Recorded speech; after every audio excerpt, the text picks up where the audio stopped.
Hey everybody, this is Craig. We are on the 3010 John Deere. As I said, it shows 5,200 hours. I told you guys the Syncros need adjusted. You see it more apparent in the two main ranges where it was always used. Like I can't get it to consistently go into reverse on range 1 or range 2, but down in the high range I can get it to go 7th reverse, no problem.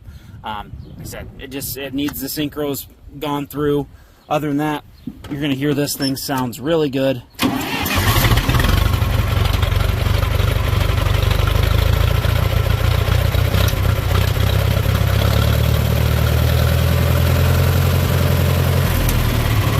it back down.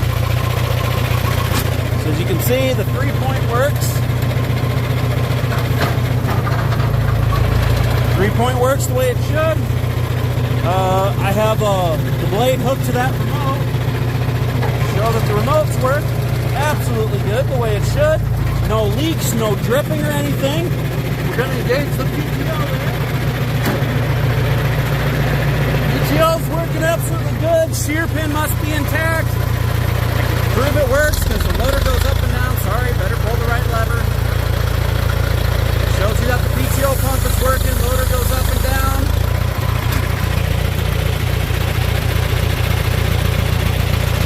Tin work is very nice.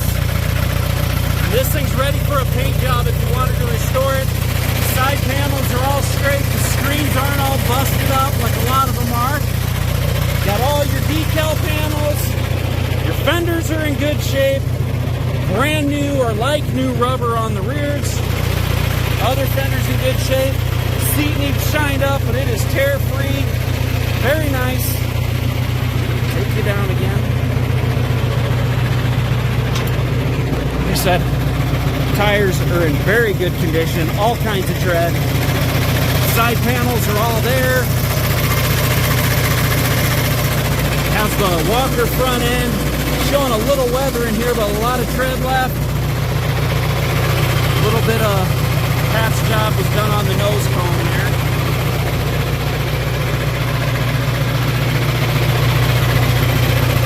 It's a good sounding little tractor, guys.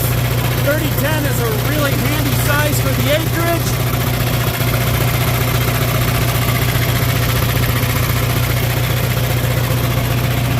Again, new rubber over here.